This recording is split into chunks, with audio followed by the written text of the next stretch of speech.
as one confidential source told the Manhattan Institute, the largest funder of al-Shabaab, an Islamist terrorist organization in Somalia, is the Minnesota taxpayer. Listen to that again. The single largest funder of al-Shabaab, a terrorist organization in Somalia, is the taxpayers of Minnesota. Minnesota's welfare system did not collapse overnight. It wasn't caught off guard, and it wasn't unaware of the risks. For more than 10 years, reporters, state auditors, and even officials within the system repeatedly sounded the alarm. Without stronger oversight, massive fraud was inevitable. Those warnings weren't vague. They were documented, formalized, written into law, and ultimately disregarded. Today, federal prosecutors estimate that half or more of the $18 billion distributed through Minnesota's welfare program since 2018 may have been siphoned off through fraud. If those figures hold, this would rank among the largest welfare fraud cases in American history. What followed these revelations was not decisive reform. It was delay. It was deflection. In some cases, it was retaliation instead of enforcement. In this report, we'll break down the early warnings, the systemic failures, and the far-reaching consequences. And if you believe in in-depth accountability journalism like this, consider subscribing before we move forward. Fighting fraud in Minnesota and beyond. There are few crimes more morally repugnant than stealing from vulnerable children. Every dollar stolen is a meal not eaten, a doctor's visit missed, and a future diminished. Child welfare fraud plunders our children's potential and erodes our nation's future. And disturbingly, at the start of this new year, America has learned that this kind of looting was not occurring in some distant or lawless place, but in the heart of America's Midwest. Federal prosecutors in Minnesota now estimate that half or more of the $18 billion spent since 2018 across 14 Minnesota welfare programs may have been lost to fraud. If confirmed, the amount stolen would rank among the largest welfare frauds in American history. In Minnesota, a welfare system designed to uplift the most vulnerable children was treated like an open ATM, exploiting both taxpayers and the public trust extended to immigrant communities.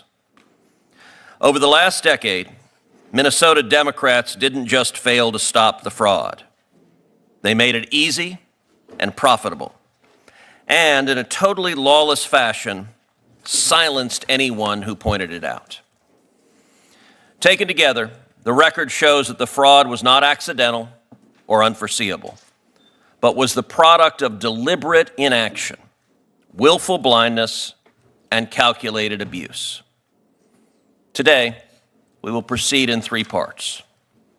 First, we will show that Minnesota was clearly warned by journalists, by auditors, and by its own independent oversight bodies, and that the state responded by passing laws and promulgating safeguards intending to stop this abuse. Secondly, we will examine how Minnesota's Democrat leadership deliberately turned a blind eye, failed to enforce those safeguards, and in some cases retaliated against those who tried to sound the alarm. And third, we will explain how the fraud actually took place, the mechanics by which these schemes operated, and the very real harms they inflicted, not only on taxpayers, but on vulnerable children and on law-abiding Somali families whose trust and identities were exploited. First, Minnesota was warned. Let me be clear about one foundational fact. Minnesota was not caught unaware. Minnesota was warned repeatedly, unmistakably, and years in advance. This fraud did not arrive suddenly. It did not emerge from an unforeseen loophole, and it did not occur without notice.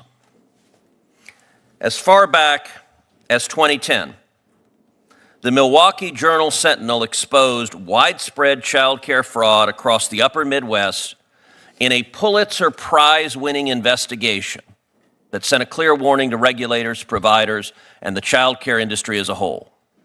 Without strong oversight and verification, fraud would flourish. Minnesota was on notice. Nearly a decade later, those warnings were no longer journalistic. Now, they were official. In 2019, the Minnesota Office of the Legislative Auditor issued a formal report examining Minnesota's Child Care Assistant Program, the CCAP. The legislative auditor identified serious deficiencies in oversight, including inadequate attendance verification, weak financial controls, fragmented enforcement, and an over-reliance on provider self-reporting. The auditor warned plainly that these conditions created a high risk of fraud. Critically, the auditor estimated that approximately $100 million of Child Care Assistant Programs funds had already been lost to fraud. Minnesota Democrats responded, but not out of vigilance, out of political necessity. The report landed just months after they won their new majority in the state legislature in the 2018 elections. Faced with a damning audit and mounting political pressure, Democrats acted, on paper at least. Following the 2019 report, the legislature amended CCAP statutes and promulgated new enforcement policies designed to close precisely the gaps the auditor had identified. By 2019, Minnesota had the warnings, the audit findings, and a panoply of legal authorities to detect, stop, suspend, and prosecute fraud. But that brings us to the second part of the story. Democrat leadership ignored the law they had just passed, attacked whistleblowers, and failed to enforce it. Once Minnesota had been warned, and once Minnesota Democrats wrote the solution into law, the duty was clear: enforce the law. Instead, they treated legislation as a press release, not a mandate, providing political cover while allowing the money to keep flowing. Federal audits later confirmed what internal staff had warned all along. Minnesota failed to verify attendance, failed to use its suspension authority, and failed to intervene early when red flags appeared. What's worse, rather than go after the fraudsters, the state went after the whistleblowers. On January 31st, 2026, the Minnesota Star-Tribune reported that staff at the Minnesota Department of Human Services repeatedly flagged fraud risks and lax safeguards, only to have those concerns ignored, dismissed, or met with retaliation.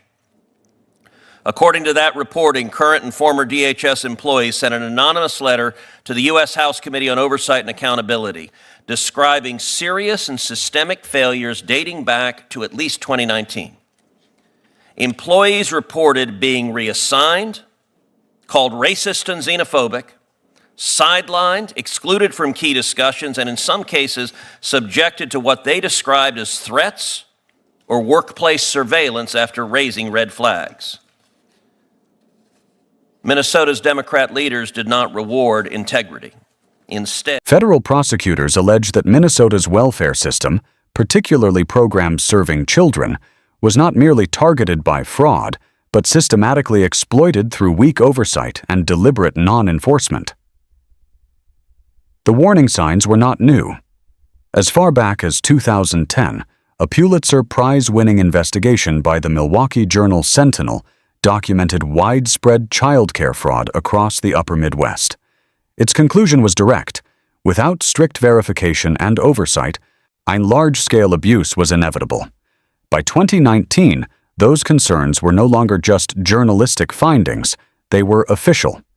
The Minnesota Office of the Legislative Auditor released a report on the Child Care Assistance Program outlining serious deficiencies: poor attendance verification, weak financial controls, fragmented enforcement, and heavy reliance on provider self-reporting.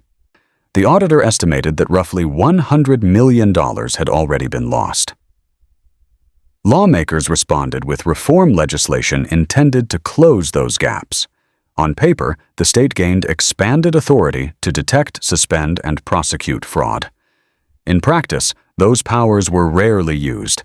Subsequent federal audits found that attendance still was not properly verified. Suspension authority went largely unused. Early warning indicators were overlooked. See, staff members who raised internal concerns later reported being reassigned, sidelined, or accused of racism and xenophobia. In January 2026, the Minnesota Star-Tribune reported that current and former employees of the Minnesota Department of Human Services had submitted an anonymous letter to the U.S. House Committee on Oversight.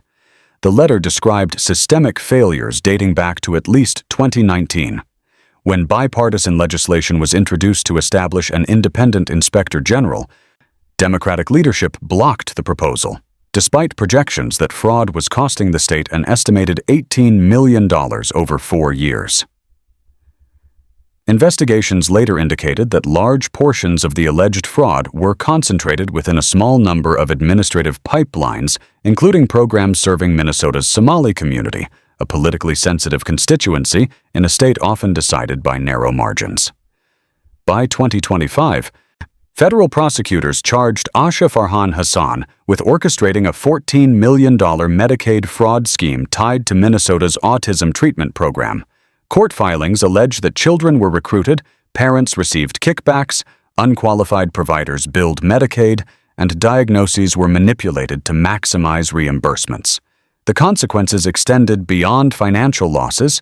Families and vulnerable children were left with lasting harm. Once funds were laundered and transferred overseas, aid recovery became exceedingly difficult. In 2023 alone, nearly $2 billion was reportedly sent from the United States to Somalia through remittance channels, some operating in regions influenced by Al-Shabaab, a U.S.-designated terrorist organization. The conclusion of the hearing was stark. Minnesota had been warned. Legal authority existed. Enforcement failed. If you value reporting that documents government failure with facts rather than spin, subscribe and stay with us.